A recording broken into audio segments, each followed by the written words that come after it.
The highway had no name out here, just a number on a faded green sign that flickered past in May Rains' headlights before disappearing into the dark behind her.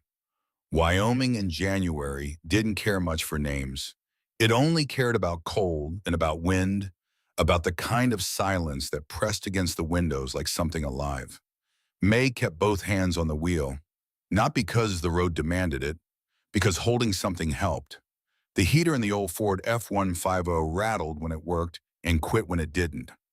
Right now, it was doing something in between, pushing lukewarm air across the cracked dashboard in uneven bursts. On the passenger seat, Diesel lifted his broad black and tan head, sniffed at the vent, then lowered it again onto his paws. His amber eyes stayed open, watching the road the way he always did.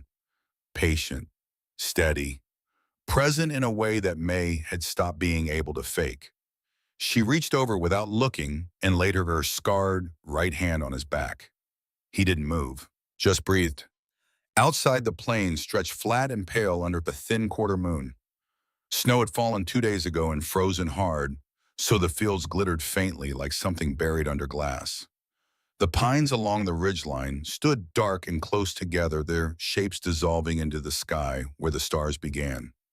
It was the kind of landscape that made a person feel very small, and May had long since decided that small was fine. Small meant invisible. Invisible meant no one was asking questions she didn't know how to answer. She had been driving since 4 in the morning. Not because she had somewhere to be, because staying still had stopped working somewhere around Cheyenne. There was a coffee cup wedged in the cup holder, cold now, the dregs long since gone bitter. She hadn't stopped for more. Stopping meant talking to someone behind a counter who might smile at her and say, "Have a nice day," and mean it, and May wasn't sure she could receive that kind of kindness right now without it going somewhere it shouldn't. 20 years in the Marine Corps, 2 deployments overseas, one of them so classified she still couldn't say the name of the place out loud in mixed company. 8 years as an explosive ordnance disposal technician, which meant she had spent the better part of a decade kneeling over devices designed to end lives and carefully, methodically removing that possibility from the world. She had been good at it, exceptional according to the commendations folded in the manila envelope in the back seat, the one she hadn't opened since her discharge date. What the commendations didn't mention was what EOD did to a person's nervous system over time. The particular way your brain rewired itself when the difference between alive and not alive came down to the steadiness of your hands and the accuracy of your read on a situation. The way that rewiring didn't go away just because you handed in your gear. The divorce had been quiet. No shouting, no accusations. Just two people sitting at a kitchen table in Raleigh, North Carolina, looking at each other across a distance that had nothing to do with miles and finally saying the thing that had been true for a long time. She didn't blame him. She wasn't sure she blamed herself either. Some things just got used up.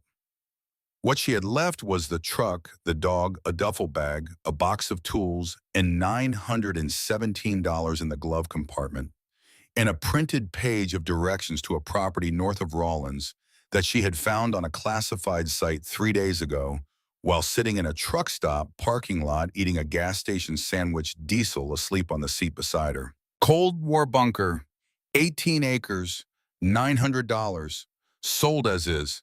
She had read it twice. Then she had read it a third time slower. She wasn't superstitious. 20 years of military service had burned most of that out of her. But there was something about those words, bunker isolated, sold as is, that reached past the rational part of her brain and spoke directly to something older. Something that said walls, quiet. No one can reach you there. She had called the number on the listing before she finished the sandwich. Now she was here. The turnoff came up faster than she expected, a dirt track cutting left off the highway with no marker, except a rusted fence post leaning at an angle that suggested it had given up caring about verticals some years ago. May Slow checked the directions on her phone and turned onto the track. The truck bucked over frozen ruts. Diesel steadied himself without waking, fully shifting his weight with the easy balance of a dog who had spent years in moving vehicles. The track wound between low hills for about a mile, the headlights catching sage and frozen grass, and the occasional set of deer tracks pressed into the snow. Then the trees closed in pines leaning over the path, and the track ended in a small flat clearing about 30 yards across. May stopped the truck, cut the engine, sat for a moment in the sudden silence. Diesel raised his head. She grabbed the flashlight from the door pocket and stepped out. The cold hit her like a wall, immediate, in total, the kind that got into your lungs before you had time to prepare for it. She pulled her jacket tighter and swept the flashlight across the clearing. There it was, a concrete slab roughly 10 feet square, set flush with the ground and nearly invisible under a crust of snow and dead grass. At its center, a round metal hatch with a large iron wheel, its surface mottled brown with old rust. The flashlight caught the hatch's edge and held it. May walked toward it slowly. Diesel dropped from the truck bed and moved beside her, nose working, reading the frozen air. She crouched and brushed snow off the hatch with her gloved hand. The metal underneath was solid thick, the kind of gauge you didn't see in civilian construction. Government material. Cold War era, which meant the early 1960s, which meant built to withstand things that no longer seemed possible and had never quite stopped seeming possible, either, depending on who you asked. She pressed her palm flat against it. Even through the glove, she could feel the cold radiating upward, the deep chill of something that had been sealed for decades, holding its temperature like a secret. Diesel pressed his muzzle against the edge of the hatch and inhaled. Then he sat back and looked at her. "Yeah," May said quietly. "I know." She didn't try to open it that night. The keys were with the paperwork, which was in Rawlins, which meant morning. She went back to the truck, pulled a sleeping bag from behind the seat, reclined as far as the cab allowed, and lay with Diesel's warmth against her side, staring at the ceiling. She didn't sleep for a long time, but for the first time in months, she wasn't running from anything inside her head. She was just waiting. That was different enough to matter. The office of the Carbon County Property Recorder was a single room on the second floor of a building that smelled of old carpet and radiator heat. Donna Hale sat behind the counter in a gray wool blazer, her dark hair pulled back, her reading glasses halfway down her nose. She was early 40s, precise in the way of someone who had spent years cleaning up other people's paperwork, and she looked at May with the careful attention of a woman who noticed things but didn't always say them. May slid the printout across the counter. The listing, her ID. Donna glanced at both, then at May, then back at the listing. She pulled out a manila folder from a drawer and began checking numbers. $900, she said. Cash. May set the bills on the counter. Donna counted them, clipped them together, and began filling out the transfer document in a slow, methodical hand. The only sound in the room was her pen and the radiator ticking. Then, without looking up, she said, "Last person who lived out there was a man named Edgar Voss, engineer, government contractor, from what the old records say. He moved onto the property in the early 60s, maintained it himself." May waited. Donna's pen kept moving. Disappeared in 1965. Sheriff at the time filed a missing persons report. Closed it after 6 months. Never found a body. She paused just briefly. Never found a reason he'd have left either. She finished the form, slowed it across with the keys. 2 keys on a plain steel ring. Old heavy, the kind cut by hand. "The property is yours, Miss Raines," Donna said. May pocketed the keys. "Anything else I should know?" Donna looked at her for a moment over the top of her glasses. She seemed to be deciding something. "Just be careful down there," she said. "Structure's old but sound, and the land around it tends to be quiet." She paused. "Tends to stay that way." May nodded once and walked out. She didn't ask what Donna meant by that. She had learned a long time ago that when people added a pause before the last thing they said, the pause was usually the real sentence. Back at the property, May worked through the afternoon. The first key opened the hatch lock. The wheel turned stiffly, decades of rust fighting the motion, but May had patience for stuck things. She applied steady pressure, even unhurried, and eventually the wheel gave grinding metal against metal in a way that sent Diesel back 2 steps. The hatch lifted with a long, pressurized exhale, like the property itself had been holding its breath. Cold, stale air rose from below, carrying the smell of rust concrete, old machine oil, and something faintly sweet underneath it all that May identified after a moment as paper. A lot of paper, aged and dry. She aimed her flashlight down the shaft. A ladder descended about 15 feet to a steel door. The rungs looked intact. She tested the first one with her weight. It held. She went down. The steel door at the bottom opened with the second key swinging inward on hinges that protested but held. May stepped through and swept the flashlight around the space. The main chamber was maybe 20 feet across, low-ceiling concrete on every surface. Metal shelving ran along 2 walls stacked with boxes labeled in military stencil print. Rations, first aid, tools, chemical supplies, all of it coated in fine gray dust, undisturbed. In the far corner, a generator sat beside a fuel tank. May checked the gauge, half full. She primed it the way she'd learned in the field. 3 firm pumps choke adjusted and pulled the cord. The generator coughed twice and caught throwing yellow light across the room. The bulbs overhead were old incandescent fixtures, the kind that took a moment to warm to full brightness. In that warming light, May stood in the center of the room and looked at what she'd bought. It was cold, dusty, old, and completely silent. It was the first space she had stood in longer than she could clearly remember, where she felt her shoulders drop. Diesel padded in behind her, his claws clicking on the concrete. He moved through the room in careful circles, nose working every corner, then came back to May and sat at her feet. He didn't growl, didn't alert, just sat.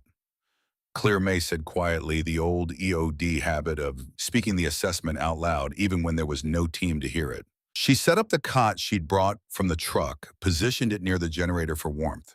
She ate cold beans from a can, shared half with Diesel, and lay back with her jacket still on. The generator hummed steadily. The light steadied. Outside, the wind was beginning to rise, pressing against the vents in the ceiling with a low, irregular moan. She reached into her jacket pocket and pulled out a small object.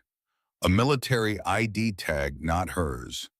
The chain was gone, the metal worn smooth from years of handling, but the name was still legible if you knew what you were looking for. Thomas J. Riggs, Staff Sergeant, USMC. Tommy had handed it to her the morning of the mission that killed him. Just put it in her hand and said, "Hold on to this for me," and grinned the way he always grinned, like nothing in the world could actually touch him. She had believed it too, right up until the moment she didn't. She rubbed her thumb across the surface of the tag. The edges dug into the old scar tissue on her palm. "We made it, Tommy," she said to the ceiling. Not the way either of us expected. The generator hummed. The light held. She was asleep within 5 minutes, which was the longest run of peace she'd had in years. The second night was when it started. May woke sometime after midnight to Diesel standing rigid beside the cot, every muscle in his body locked, his gaze fixed on the far wall near the generator. Not the door, not the hatch above, the wall. She was awake in an instant, the full wakefulness of someone whose nervous system had been trained not to waste time on the gradual. Her hand found the flashlight before her eyes fully adjusted. Diesel wasn't growling. He was doing something quieter than that, a sustained vibration in his chest, barely audible, the kind of signal he gave when something was wrong but not immediately dangerous. Present but not urgent, real but not now. Mayrose slowly moved beside him and followed his gaze. The wall was concrete like all the others. Shelving along part of it, the generator in the corner, pipes running along the ceiling. Nothing unusual, nothing visible. She stepped forward and placed her palm flat against the surface.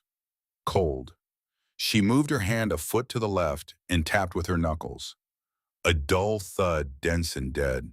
She moved another foot and tapped again. The sound changed, not by much, not dramatically, but to an EOD technician who had spent 8 years listening for the difference between what a surface should sound like, and what it actually sounded like, the change was unmistakable. Hollow. May tapped again in a slow grid, the way she would have worked a suspect device mapping the cavity by sound. The hollow section was roughly 3 feet square, centered about 4 feet up from the floor. Not accidental, not a void in the pour, deliberate. Someone had built a space behind this wall and then covered it over. Diesel stepped forward and pressed his nose against the concrete. His tail had gone stiff. He looked up at her once, then back at the wall. May straightened and stood in the humming yellow light, looking at the wall for a long moment. Easy, she said, not to the dog, to herself. She had learned long ago that the worst thing you could do when you found something unexpected was rush it. Rushing was how people died. You slowed down. You mapped what you knew. You built a picture. Then you acted. She went back to the cot, but she didn't sleep again. She sat with her back against the wall, Diesel beside her, and watched the far concrete until the generator's warmth and the slow rhythm of the dog's breathing eventually pulled her eyes shut. The storage shelves yielded more than she expected the next morning. Behind the rations boxes and the first aid kits and a rusted hand pump, she couldn't immediately identify. She found a metal box wedged sideways behind a water drum. Inside the box, beneath a folded American flag, sealed in brittle plastic and a set of signal flares that had long since lost their reliability, was a leather notebook. Dark brown its surface, cracked and dry, the leather pulling away from the binding at one corner. On the front, in faded gold, stamping a name. Edgar Voss. May carried it to the metal table, sat down and opened it. The first pages were technical, tight, precise handwriting, the kind engineers made small and even and dense. Construction notes, load-bearing specifications, ventilation calculations. Dates that started in early 1961.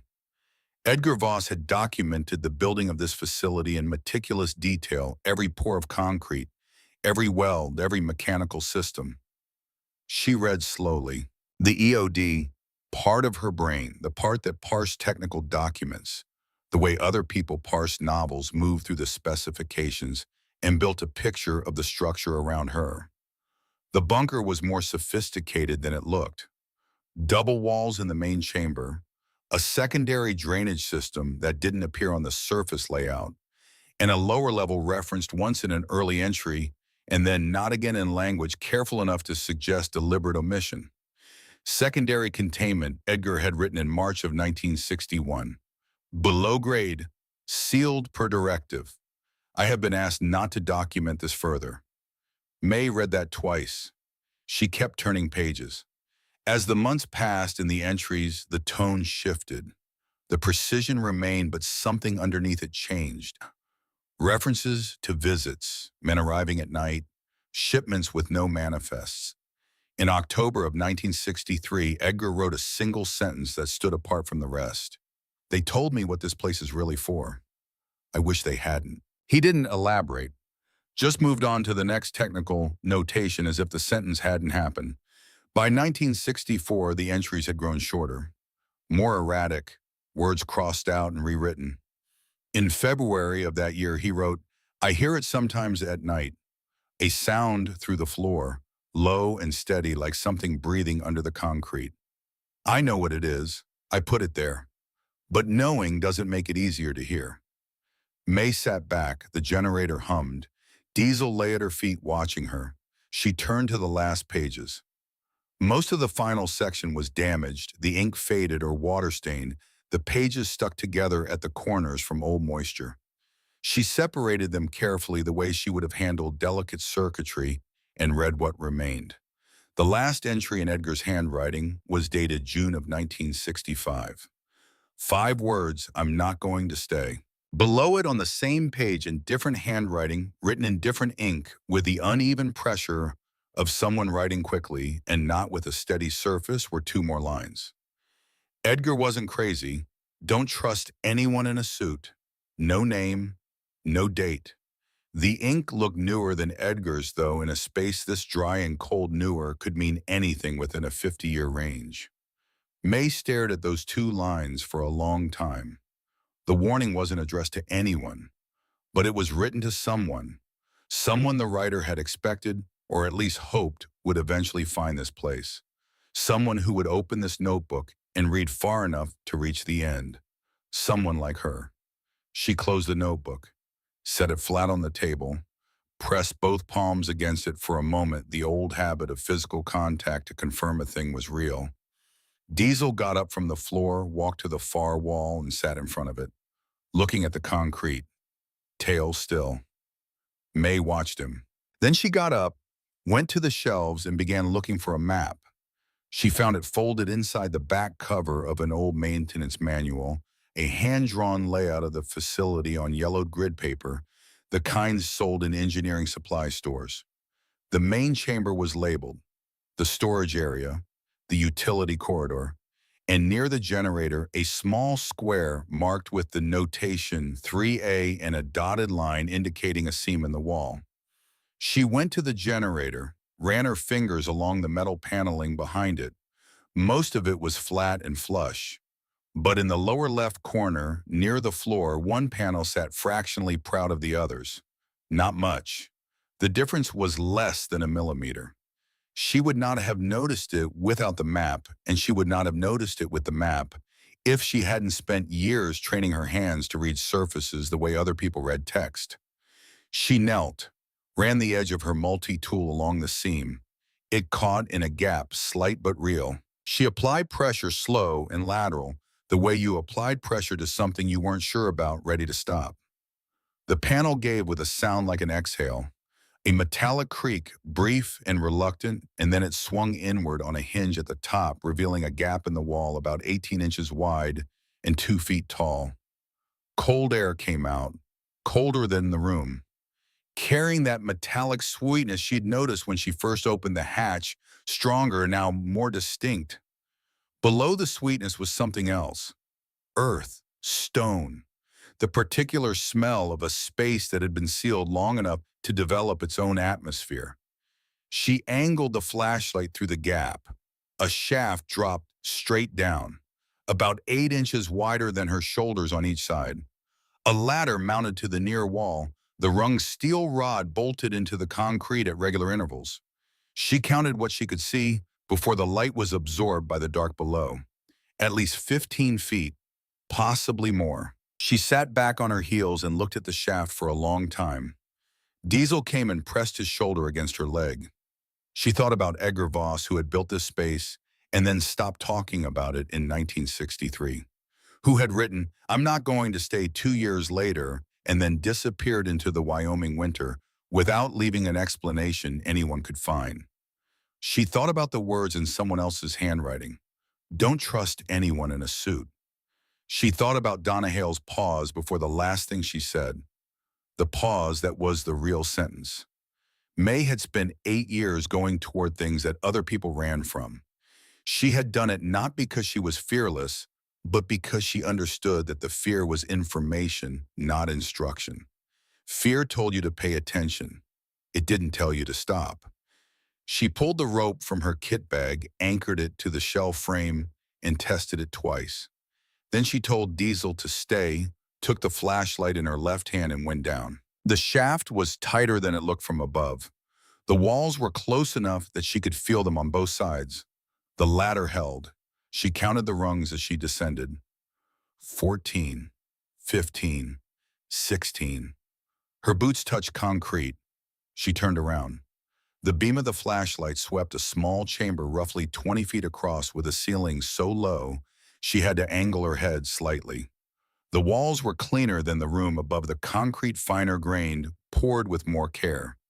In the center of the far wall stood a door unlike anything else in the facility.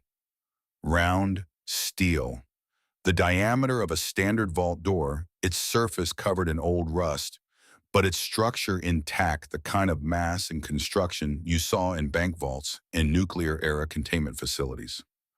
A dial was set into the face, the numbers worn, but legible, and beside the dial, etched into the steel, with what looked like a hand tool, a date, July 18th, 1963. May recognized the date immediately. It matched the entry in Edgar's notebook exactly. The one where he had written, "They told me what this place is really for. I wish they hadn't." A man who sealed a vault on a specific date and then etched that same date into the door was leaving a message. The date was not a memorial. It was a combination. She stood in front of the door and put her hand on the dial. The metal was shockingly cold even through her gloves. She turned it slowly, working through the sequence the way she worked everything in the field, no force beyond what was necessary, each movement deliberate. 7, 18, 63. On the third number, something in the mechanism shifted, a sound like a deep internal metal releasing metal, then a solid resonant clunk that she felt as much as heard traveling up through her boots and into her bones. The door opened. It moved inward slowly, its own weight carrying at the hinges, screaming with the sound of a thing that had not moved in 60 years. The air that came out was different from the shaft above. Drier, stiller, the smell of metal and wax paper and something she could not immediately name, something with a weight to it, a density that had no business belonging to air. She stepped through the doorway. The flashlight beam moved across rows of wooden crates, stacked 4 high against every wall, each one stenciled in black print. U.S. Treasury, federal property, do not open. The stenciling was crisp, the wood beneath it dry and intact. The crates were uniform in size, about the dimensions of a large suitcase, and there were many of them. She went to the nearest crate and found the seam with her multi-tool. The wood split cleanly dry as kindling.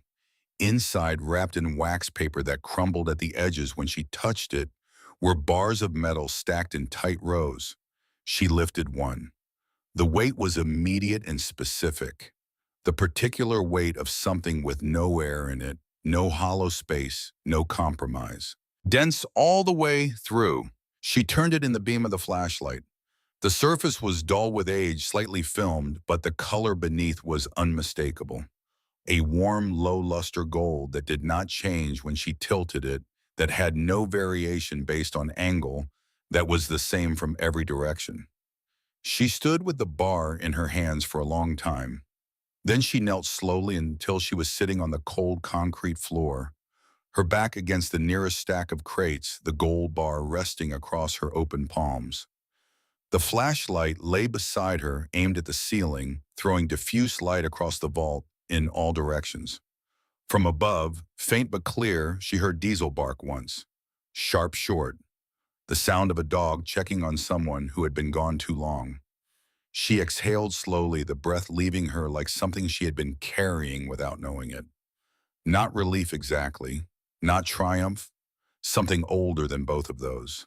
The particular stillness of a person who has been walking a long time and has finally found the place they were walking toward, even if they never knew that's what they were looking for. She put the bar back in the crate, closed the lid as best she could, and stood. Before climbing back out, she swept the flashlight one more time across the vault. The beam caught the far corner where the crate rows ended, and something else began. A military-issue document, safe steel, sitting flush against the wall behind the last row. She almost missed it. She filed its location away precisely. She went back to the ladder and climbed. When she came up through the panel into the yellow light of the main chamber, Diesel was right there, and he pressed the full length of his body against her legs before she was fully upright, the way he did when he had decided she had been somewhere he couldn't follow for too long. She sat on the floor and put both arms around him. He was warm and present and real in a way that nothing else in the last 12 hours had been. "Yeah," she said into his fur, "we found it." The generator hummed, the lights held steady. Outside, the wind had dropped and the Wyoming hills were quiet, in the way they went quiet when the cold got serious, when the temperature fell past a certain point and even the air stopped moving. May sat on the floor of a Cold War bunker with a German shepherd in her arms and more gold beneath her feet than she could calculate, and she knew with the clear, practical certainty of someone who had spent 2 decades reading dangerous situations that what she had just found was not going to stay found by only her for long. She reached into her jacket and closed her hand around Tommy's dog tag. Held on. 3 days passed without incident. May used them well. She drove into Rollins twice for supplies. Fuel for the generator, canned food, a better sleeping bag rated to -20, a box of heavy-duty bolts she used to reinforce the hatch from the inside. She covered the panel behind the generator with her toolbox, stacking it flush against the wall with the deliberate casualness of someone who had learned that the best concealment was the kind that didn't look like concealment at all. She read Edgar's notebook twice more cover to cover, taking notes in the margins of a legal pad she'd found in the truck. The technical entries told her things the hand-drawn map hadn't. The lower vault had its own ventilation system separate from the main chamber, running through a secondary pipe buried deep enough in the hillside to be invisible from the surface. The drainage was engineered to redirect groundwater away from the vault walls. Whoever had designed the lower level had designed it to last, not decades, longer. She thought about that word Edgar had used, safeguard. At night, she lay on the cot and listened to the Wyoming dark and tried not to think too hard about what was directly below her feet. It was easier than she expected, not because the goal didn't matter, but because May had a talent trained and practiced for setting aside the things she couldn't act on yet. You did not think about the device while you were still getting into position. You thought about your next step, only your next step. Diesel slept beside the cot, woke when she woke, ate when she fed him. On the second evening, he padded back to the generator wall, sat in front of it for a while, and then returned to her without being called, as if confirming that it was still there and still sealed, and that his report stood. Good dog, May said. On the fourth morning, she heard tires on the frozen track above.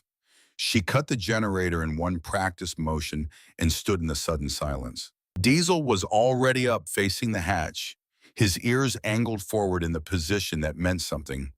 Outside requires assessment. May climbed the ladder and eased the hatch open 2 inches. The sky was white and low, the kind of sky that meant more snow before evening. A black SUV was parked at the edge of the clearing, clean enough to suggest it had not come far on the dirt road or had been washed very recently. No front license plate. That detail registered first.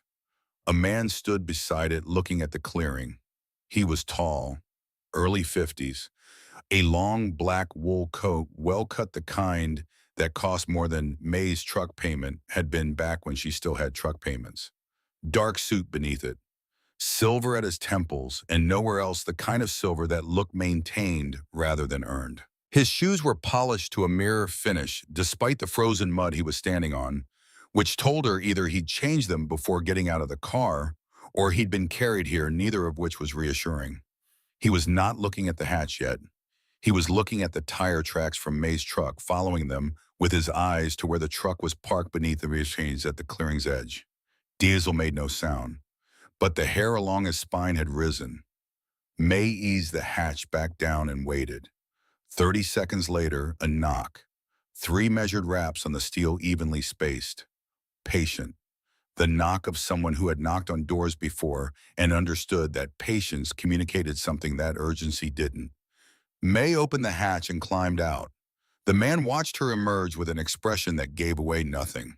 Up close, he was sharper than he'd looked from a distance, his face lean and angular, his eyes a pale gray that assessed her in the half-second between her clearing the hatch and straightening to her full height. He smiled. The smile reached exactly as far as it needed to and no further. "Ms. Rains," he said. His voice was smooth and even with a faint coloring that might have been East Coast private school or might have been something learned rather than born into. "My name is Marcus Holt. I'm with the Federal Historical Archive." He reached into his coat and produced a leather credential folder embossed with a federal seal. He held it open at the precise angle and distance that made it readable without making it graspable.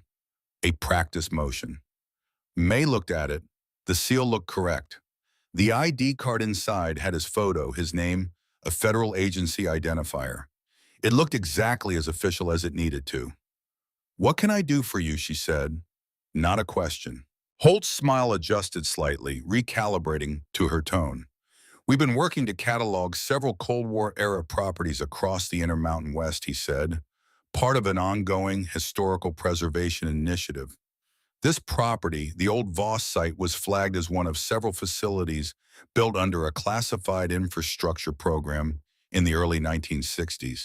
He paused as if giving her time to be interested. We're primarily looking for documents, technical records, communications, anything that might have been left on site.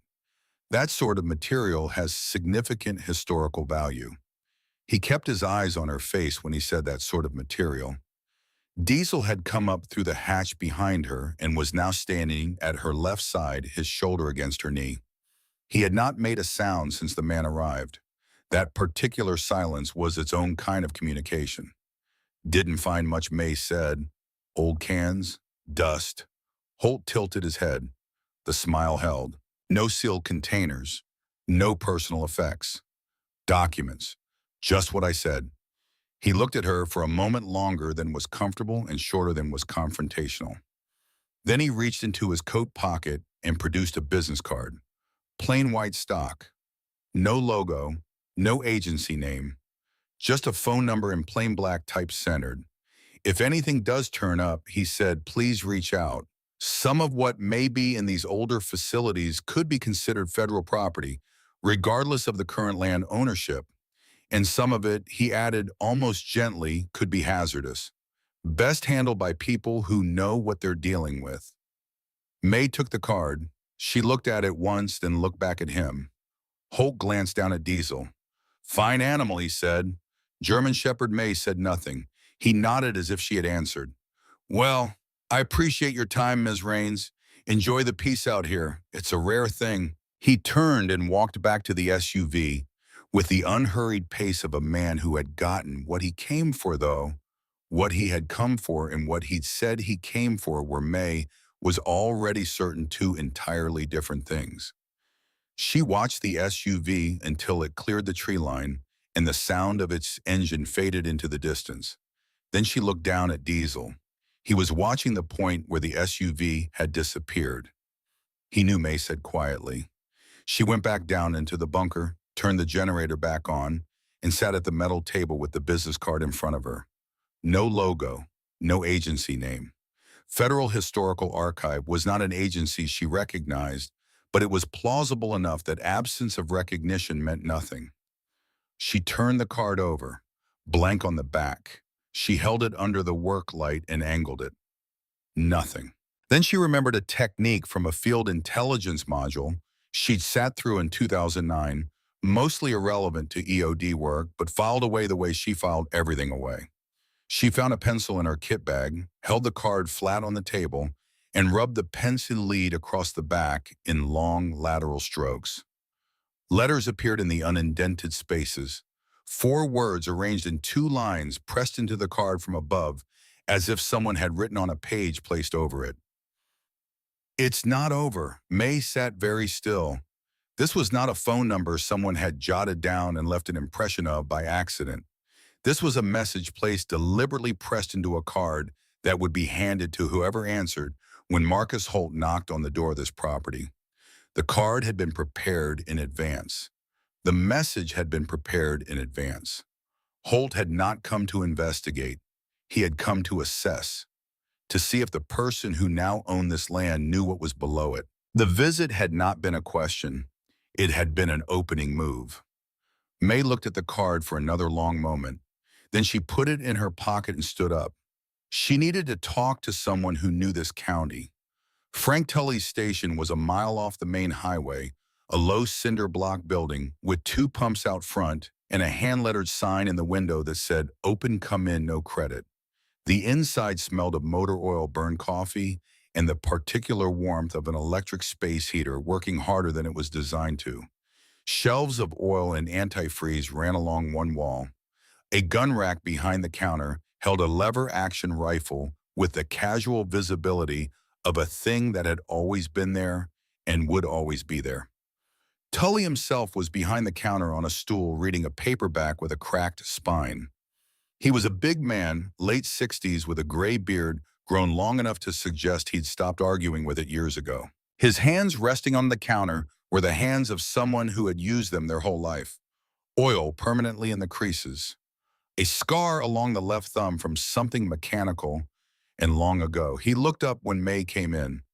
Took her in the way people in small Wyoming towns took in newcomers, not unfriendly, but thorough. "You're the one bought the Voss land," he said. It wasn't a question. May had not told him that. Word traveled faster in places like this than in cities precisely because there was less noise to travel through. "That's right," she said. He nodded toward the coffee pot on the back counter. "Help yourself." She poured 2 cups without asking and brought one to the counter. He accepted it without comment, which she took as a good sign. "A man came to see me today," she said. "Tall, black coat, drives a black SUV with no front plate." Tully set his cup down, called himself Marcus Holt, she continued. Said he was with something called the Federal Historical Archive. Tully was quiet for a moment. Not the quiet of a man thinking, the quiet of a man deciding how much to say. "He came through here last spring," Tully said. "Different name, something with a K. He was asking about the Voss property. Wanted to know if anyone had been out there. Wanted to know if I knew what was in the bunker." "What did you tell him?" "Nothing to tell," Tully said. "Nobody had been out there in decades." He looked at her steadily. "He came back 3 more times over 2 weeks. Different questions, same subject. He wanted to know who had the title, whether it could be transferred privately without county records." May turned her coffee cup in her hands. "He have any ID when he came in here?" "Nothing I could verify." Tully leaned forward slightly. "I've lived in this county my whole life. I know what federal employees look like. They drive American sedans, and they wear name tags, and they apologize twice before they ask you anything." He shook his head. That man was patient in the way of someone waiting on something they already know is coming. Not investigating, waiting. He picked his coffee back up. "What's down there?" he asked. May looked at him. "I'm still figuring that out." Tully nodded once slowly. "Watch yourself," he said. "Whatever he wants in that bunker, he's been wanting it for a while. Men like that don't give up and go home. They just change the angle." May drove back to the property through the beginning of a new snowfall, the flakes coming down fine and straight in the windless cold. She sat in the truck for a while before going back below, thinking about angles. She had been asleep for perhaps 2 hours when Diesel woke her. He did not bark. He was standing rigid beside the cot in the near dark, the generator having dropped to its overnight idle, the lights dimmed to a dull amber. His attention was aimed upward toward the hatch. May was on her feet without thinking. She killed the remaining light with one motion and stood still in the complete dark, listening. For a moment, nothing. Just the generator's low hum and the muffled distance of the wind. Then a sound. Metal on metal, careful but not careful enough. The particular sound of a tool being applied to a locking mechanism by someone who knew what they were doing but was working against time. Someone was on the hatch.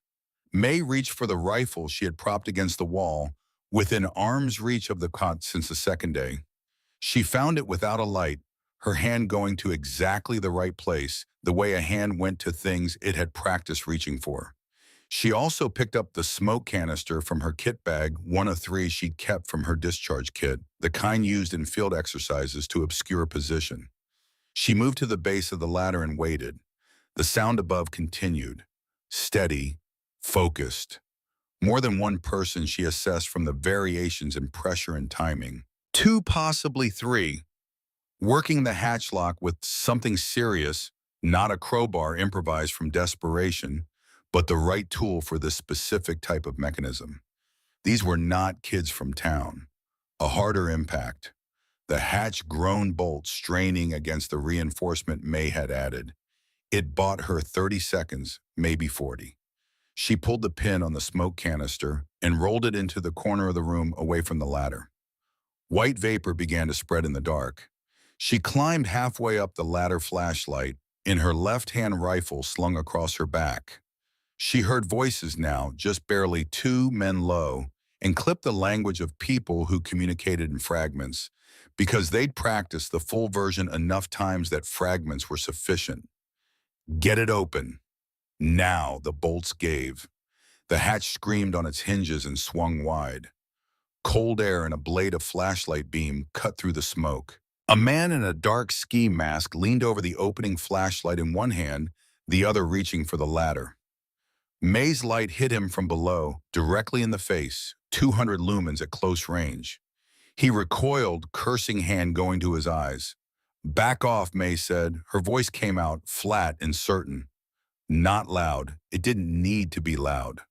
The man recovered faster than she expected and shoved forward. A second figure appeared beside him.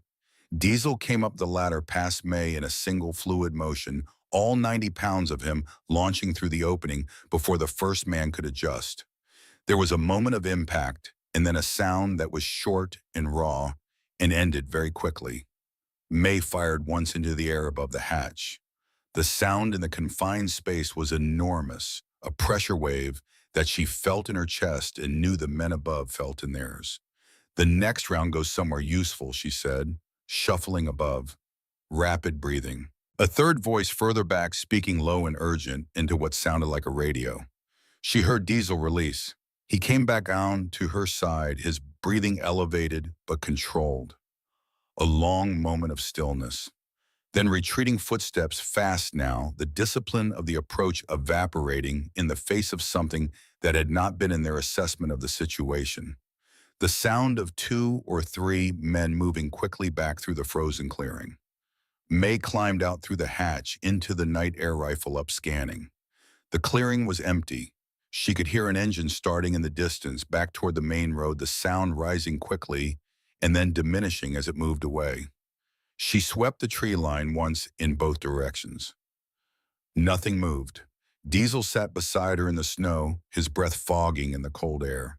His muzzle had a dark streak across it that the moonlight made anonymous. Good boy, she said.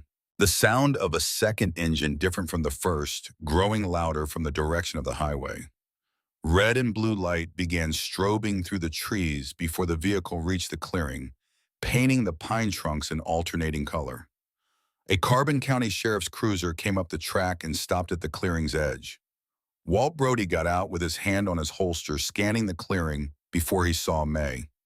He was a stocky man, late 50s, with a gray beard kept close and eyes that carried the particular alertness of someone who had been doing this work long enough to be calm about things that warranted being alarmed about. His jacket bore the county sheriff's patch worn at the edges from years rather than decoration. He took in May, the rifle, the dog, the open hatch, and the fresh boot prints in the snow with the sequential attention of a man building a picture from its parts. Ms. Raines, he said. Sheriff, she said. He walked slowly to the hatch and looked at the torn lock hardware, then at the boot prints leading back to the road. He crouched and studied the prints for a moment, pulled out his phone and photographed them. How many, he asked. 3, she said, possibly 4. They had the right tools for the lock. This wasn't improvised. He stood. He looked at Diesel, who looked back at him with steady amber eyes. Dog do that? He asked, nodding at Diesel's muzzle. May said nothing. Brody almost smiled. He pulled out a notepad. You want to tell me what they were after? May looked at him for a long moment. Brody had served. She knew that from Donna Hale mentioning it in the property office Desert Storm, a detail she had filed and not forgotten. He was here at 2 in the morning because someone, May, or her truck, or her presence in this county had already caught his attention enough that he'd been paying attention. That was either good instinct or prior knowledge. And in her experience, those two things were not mutually exclusive in a small county with a long memory. I think they wanted to search the property, she said carefully, for what I don't know yet. Brody wrote something on his notepad. Then he looked up at her with the direct gaze of a man who had decided to be straight with someone, because it was more efficient than the alternative. There was a man in county last spring, he said, asking about this property. I ran his plates. Came back to a holding company registered in Delaware which is what a shell company looks like when it's trying not to look like a shell company. He asked me about the title history on this land, and I told him to file a records request like everyone else, Holt May said. Brody's expression shifted slightly. You've met him. He came by yesterday morning. Brody was quiet for a moment. He capped his pen and put it back in his jacket. Then he looked at the hatch again, then back at her. Whatever's in that bunker, he said it's been attracting attention long before you bought it. I've been watching this property on and off for 2 years because things near it had a way of not adding up. He paused. I'm not asking you to tell me everything, but I am telling you that you're going to need to decide soon what you're going to do with what you found. Because keeping it quiet stops being an option about the time 3 men with the right tools show up at 2 in the morning. May looked at the clearing, at the boot prints, at the broken lock on the hatch. She thought about Edgar's notebook, about the warning in someone else's hand, about the business card and the 4 words that had appeared under the pencil. I know, she said. Brody filed the report as a breaking and entering. He photographed the lock damage, collected what evidence the snow had not already absorbed, and spoke briefly into his radio before telling her he'd have a deputy run the track road twice a night for the next week. Before he left, he stopped at his car door and looked back at her. You sleep any? He asked. Some, she said. He nodded. Sleep's important. He got in. Then he rolled the window down. And get a better bolt for that hatch. Whatever you've got down there deserves better than what they just walked through. He drove back down the track and his lights disappeared between the trees. May stood in the cleared night air, the snow fine and cold against her face, and listened to the silence settle back in around the property. She was still standing there when she heard another vehicle coming up the track. Different from Brody's lighter, a smaller engine. She turned to face the tree line with the rifle still in her hands. A white pickup truck came into the clearing and stopped. The woman who got out was early 40s with ash blonde hair, pulled back in a practical braid, and the kind of face that had worked through something significant and come out the other side composed rather than unmarked. She wore a heavy wool coat and boots built for function. Her eyes scanning the clearing with a directness that matched her posture found May and held. She did not look frightened. She looked like a person who had been preparing for something for a long time and had finally arrived at it. You're May Raines, she said. May kept the rifle across her forearm. I am. Who are you? The woman crossed the clearing without hurrying, her breath fogging in the cold. She stopped at a reasonable distance, close enough to talk, far enough to have made a choice about. My name is Nora Voss, she said. Edgar Voss was my great-uncle. May's grip on the rifle did not change, but something behind her eyes did. Nora reached into her coat and drew out an envelope. Not new. The paper was the color of old cream and edges worn soft from years of handling, the seal on the back long since dried to brittleness. She held it out. My family has used a lawyer in Casper for 3 generations, she said. In 1963, Edgar gave that lawyer a sealed envelope in specific instructions. The instructions said, if and when this property changes ownership, find the new owner and deliver this in person. Edgar wrote those instructions 2 years before he disappeared. He knew even then that he wasn't going to be able to stay. May looked at the envelope. She did not take it yet. The lawyer retired in 1988, Nora continued. His son took over the practice. Then his daughter. She's the one who called me last week when the county filed the transfer. She said it was time. How did you find me here tonight? May asked. I drove out this afternoon and parked down the road, Nora said simply. I wasn't sure how to introduce myself. Then I saw the lights in the trees when the police came, and I decided waiting wasn't serving anyone. May looked at her for a long moment, at her hands which were still not nervous, at her eyes which were shot in the way of someone who had been sad about the same thing for a very long time. She took the envelope. My great-uncle wasn't unstable, Nora said quietly. I know that's what people around here were told. He was a careful man in a situation that stopped being safe. She looked at the hatch still open behind May. Whatever is in that envelope, he thought it was important enough to protect for as long as it took for the right person to find it. May turned the envelope in her hands. The wax seal on the back was stamped with a simple V barely visible in the faded red wax. She looked back up at Nora Voss. "Come inside," she said. The envelope sat on the metal table between them. May had poured coffee from the small camp stove, and Nora Voss held her cup in both hands, the way people held warm things when they were cold from the inside rather than the outside. Diesel had assessed Nora in the first 2 minutes, circled once, and then settled near the generator, with his chin on his paws, watching with the relaxed vigilance of a dog who had decided someone was not a threat but had not quite decided they were a friend. May looked at the envelope. She had held unexploded devices before, casings with unknown contents, objects that looked like one thing and were another. She had learned to read the weight of something before she opened it, to understand what she was dealing with before she changed its state. Once you opened something, you could not unopen it. The world after was always different from the world before. She picked up the envelope and broke the seal. The paper inside was folded in thirds. The creases still sharp, despite the decades, the kind of fold made by someone who took care with small things because they understood that small things were where character lived. The handwriting was the same type precise script as the notebook, but calmer. Edgar Voss writing not in the compressed urgency of a man documenting things in secret, but in the deliberate voice of a man who had decided what he needed to say and was saying it once carefully for keeps. May read it aloud slowly so that Nora could hear it too.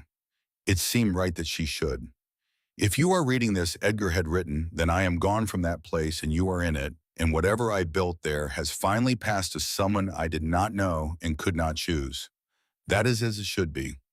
The things I am going to tell you are not comfortable things, but they are true, and I have spent 2 years understanding that truth kept silent is not really kept at all. It only waits." He described the program without naming it. A group of 7 men, senior figures in defense procurement and federal finance, had used the infrastructure of Cold War preparedness as a vehicle. They had moved money through classified budget lines, money drawn from defense appropriations, from emergency preparedness funds, from accounts that existed below the level of congressional oversight. They had converted a portion of that money to gold, and they had distributed it across several sites built under the cover of legitimate national security construction. The bunker beneath this property was one of those sites. Edgar had been the engineer on 3 of them. He had understood at first that he was building legitimate Cold War infrastructure. By the time he understood what he was actually building, he was in deep enough that the men above him felt comfortable telling him the truth, which was itself a kind of threat. Men did not tell you the truth about their crimes unless they were confident you could not use it. He had tried to find a way to use it. "I made copies of everything I could access," he wrote. "Authorizations, transfer records, correspondence, names. The names are the important part. 7 men, all of them in positions of enough authority that any accusation without documentation would have been dismissed and the accuser discredited. I have placed those documents in a sealed container within the lower vault. They will still be there when you find this because the lower vault was built to outlast everything around it, including me. I tried to take what I had to the right people. I made 3 attempts over 18 months. Each time I was turned back. Once with a warning I took seriously. I understood then that the right people in this case were not the people I had access to, and that waiting for access might take longer than I had. So I waited a different way. I am giving this to my lawyer with instructions to pass it forward until it reaches the person who purchases this land. I do not know who that will be or when. I only know that the kind of person who buys an abandoned Cold War bunker for a small amount of money and moves into it alone is not doing so because their life is full of easier options. They are doing so because they need somewhere solid to stand.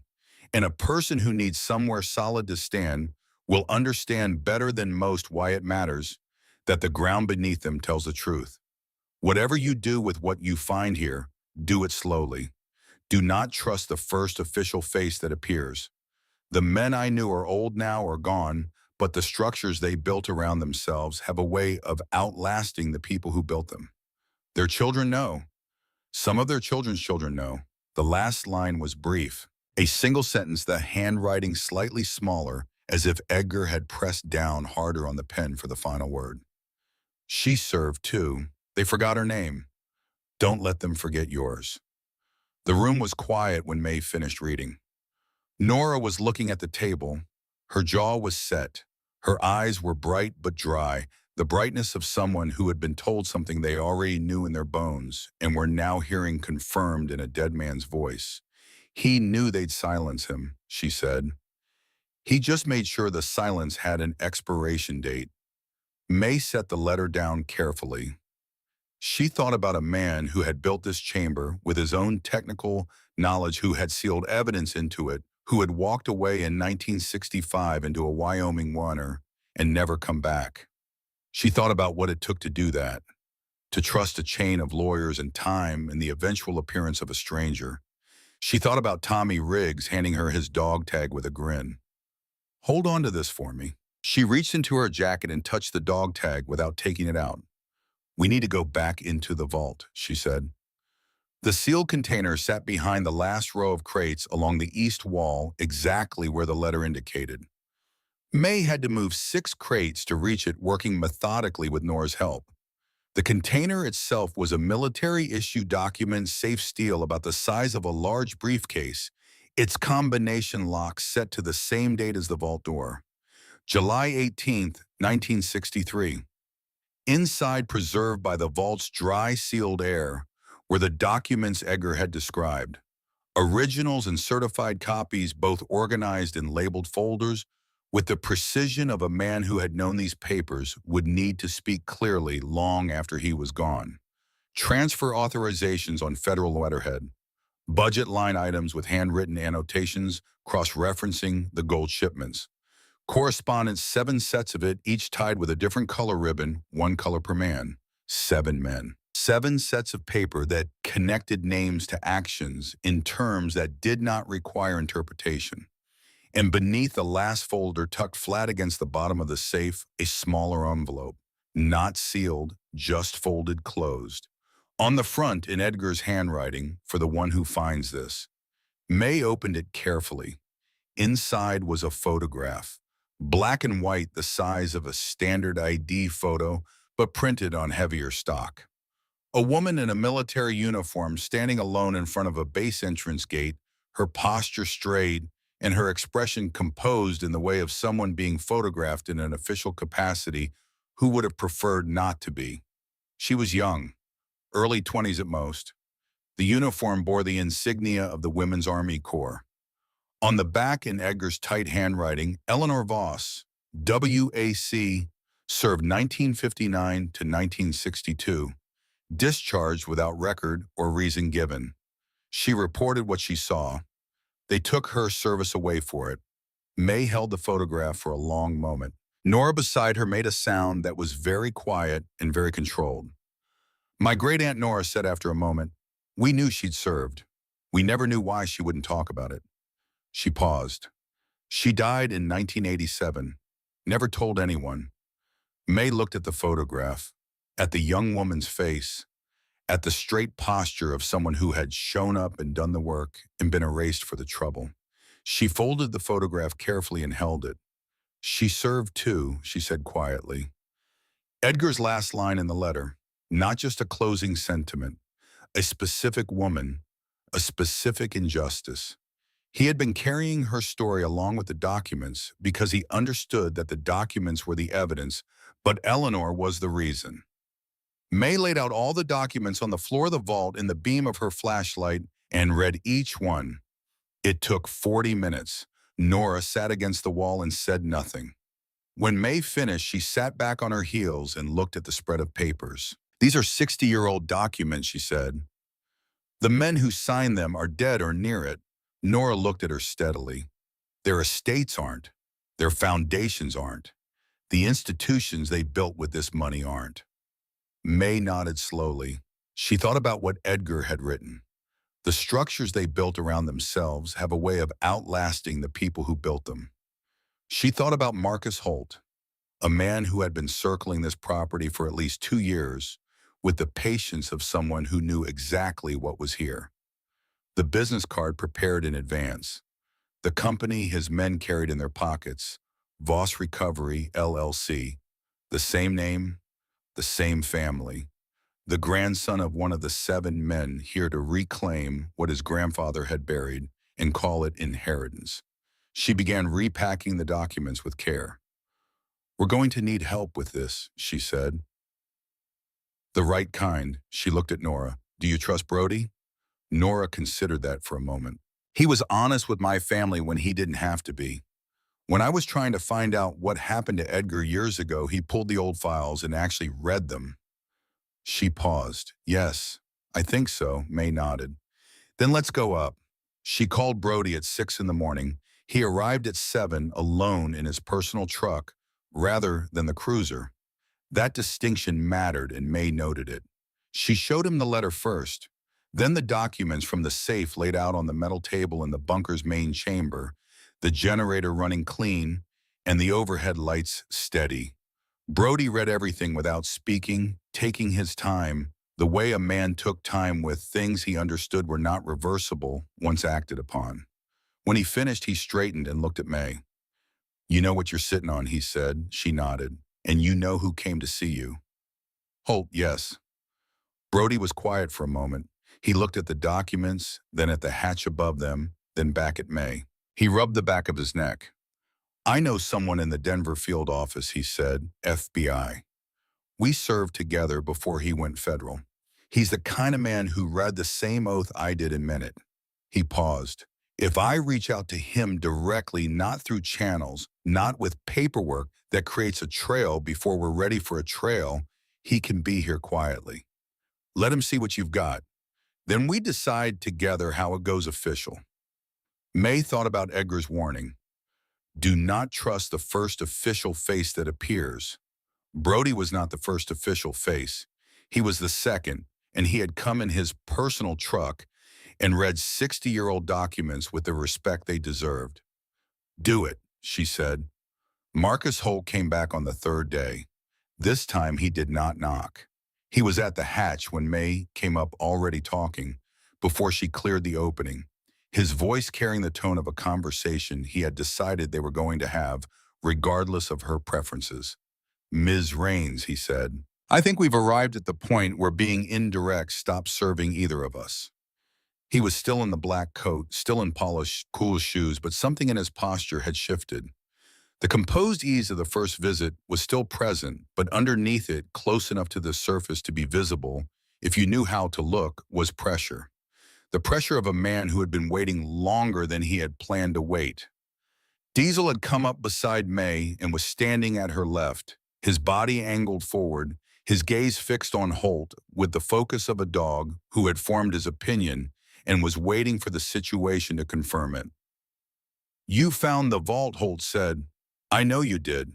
A woman who bought a bunker to sleep through the winter doesn't need to visit her generator room 3 times in 4 days." May said nothing. He spread his hands slightly, an open gesture designed to communicate reasonableness. "I'm not here to take anything from you. What I'm proposing is straightforward. The gold in that vault has no clear legal owner. The federal government has no documented claim that would survive scrutiny because documenting it would require explaining how it got there. You have a legitimate land claim but no provenance on the contents." His eyes were steady and entirely focused. "I have the resources to make this disappear quietly and compensate you generously. You walk away with enough to build something real. No investigations, no lawyers, no years of your life spent in federal processes that may or may not resolve in your favor." He paused. Or he said more quietly, "You choose the complicated version." May reached into her jacket pocket and brought out the photograph of Eleanor Voss. She held it up so Holt could see it clearly. His expression changed.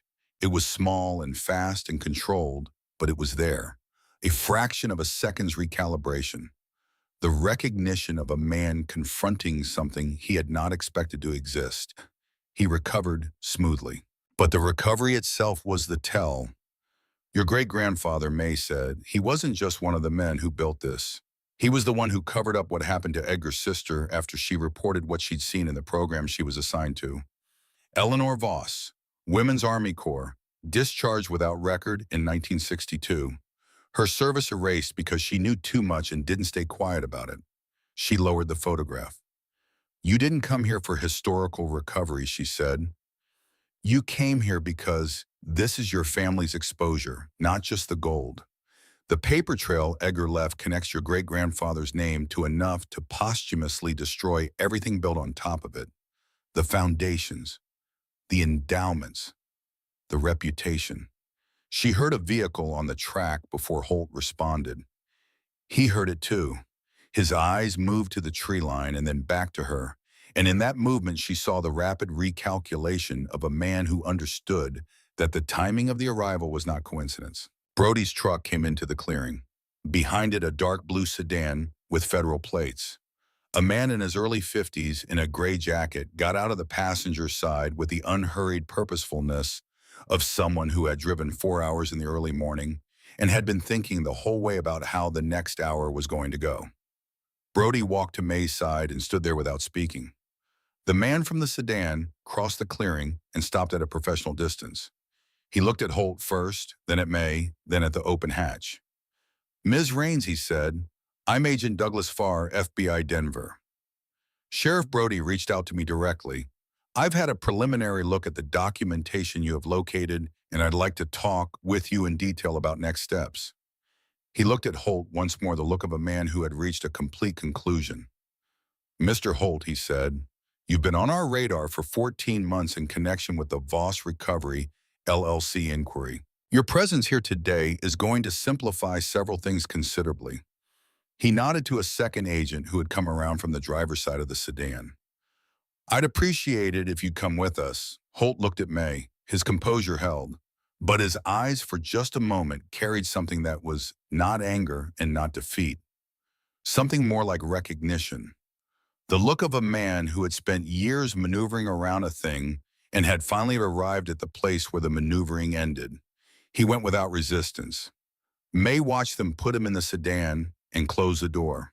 She stood in the cold morning air with the photograph of Eleanor Voss still in her hand and watched Farr walk back toward her with a notepad and the expression of a man who had a great many questions and understood that the answers mattered. The process that followed was neither fast nor simple. Farr spent 3 days on the property working through the vault's contents with the methodical care of someone who understood that the chain of custody for 60-year-old evidence had to be built as carefully as the evidence itself. May walked him through everything: the notebook, the letter, the documents, the photograph. She answered every question twice, once for the record and once for his understanding, and she did not rush any of it. On the second May, Farr looked at Eleanor's photograph for a long time. Then he said quietly that there were other women in the records they had been assembling from related sites, women who had served in administrative capacities during the early Cold War period and had been discharged or silenced when they came too close to things they weren't supposed to see. He said the documentation from this site might be the most complete record they had found, connecting specific names to specific consequences. May held the photograph. She served, May said. They forgot her name. Farr looked at her. We're not going to forget it, he said. Not this time.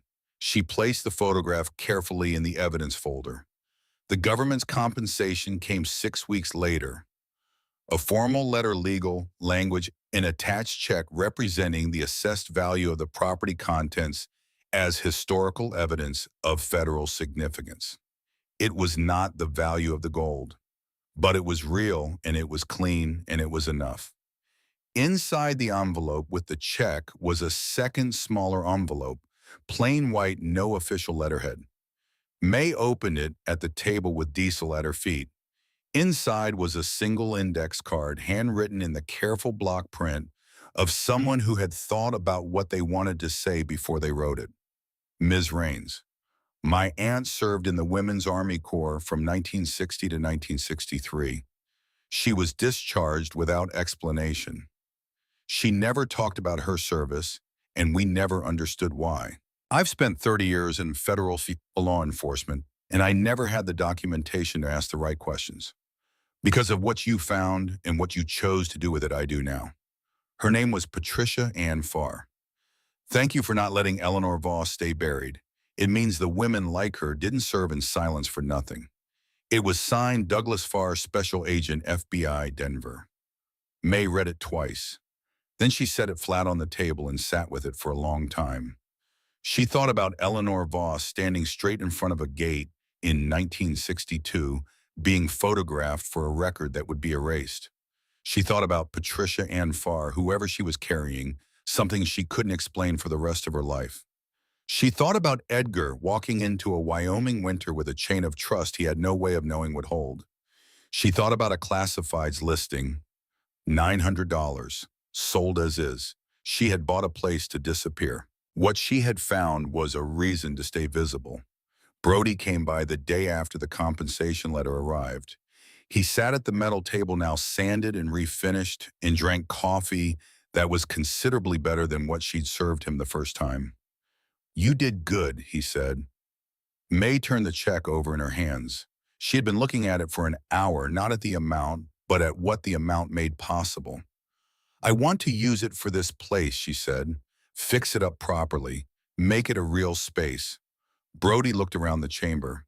The concrete walls cleaner now, the shelves organized, the generator running reliably. A small wood stove Nora had helped her install against the east wall, its pipe running up through the ceiling. Diesel's bed near the vent where afternoon light came through. "For who?" Brody asked. May looked at him. "For people who need somewhere solid to stand. Veterans. People who've been in situations where the world stops making sense and they need somewhere quiet to start making sense of it again." Brody was quiet for a moment. Then he nodded once slowly, with the nod of a man who had seen enough of the world to know that the things it needed most were usually the simplest ones to name and the hardest ones to build. "I know people," he said. "I can help with that." Nora handled the paperwork with the brisk competence of someone who found satisfaction in forms done correctly. The nonprofit designation came through in 8 weeks. Garrett Lowe arrived on a Tuesday in late March, the first snow already melting off the pines. He was 40, lean and quiet, with burn scars along his jawline from something he had been through in a place he didn't name.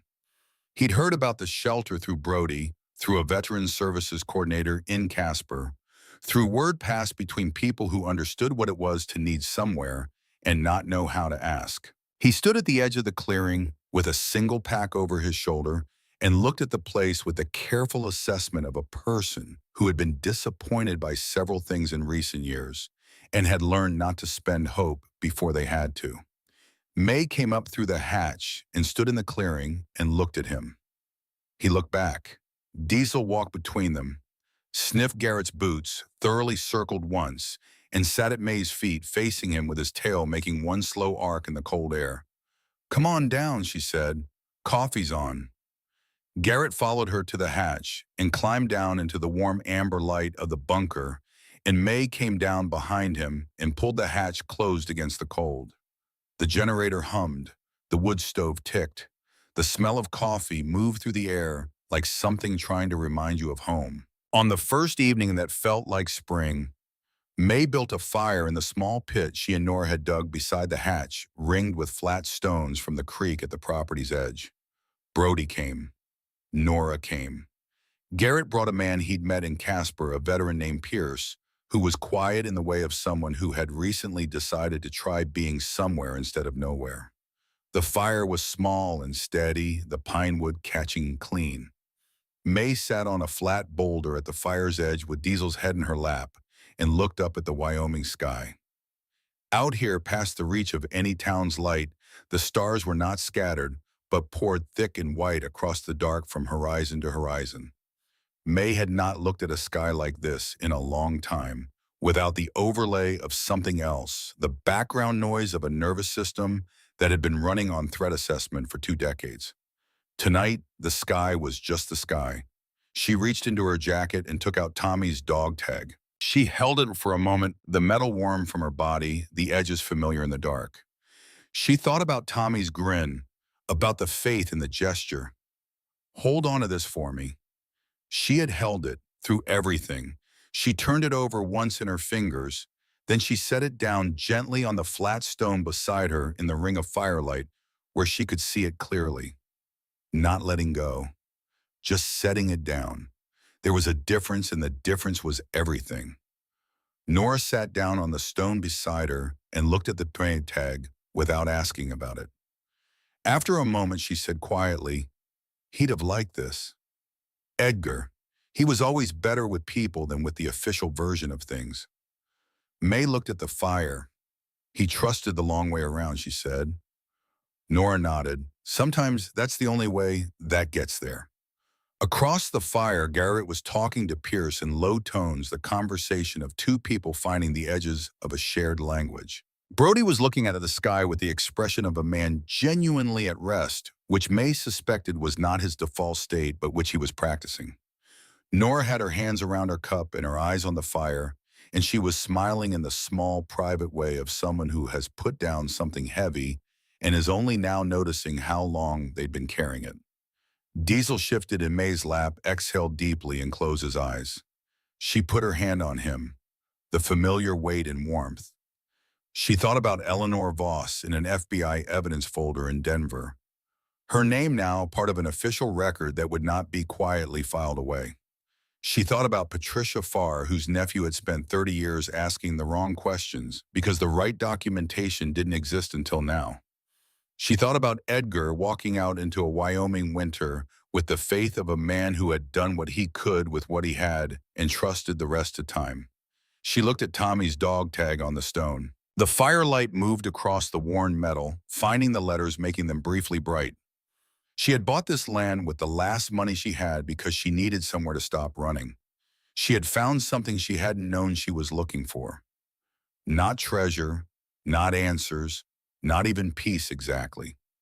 Just the particular quiet of a place that had been waiting for someone who understood that some things were worth protecting, that some stories were worth finishing, and that the ground you stood on mattered most when you finally chose to stand still. The fire crackled low. The stars held their positions. The Wyoming hills were dark and close around them, and the bunker beneath their feet held nothing now but warmth and the sound of people breathing. Diesel's ear twitched once in a dream. May left her hand on him and did not move. She had stopped running. That was enough.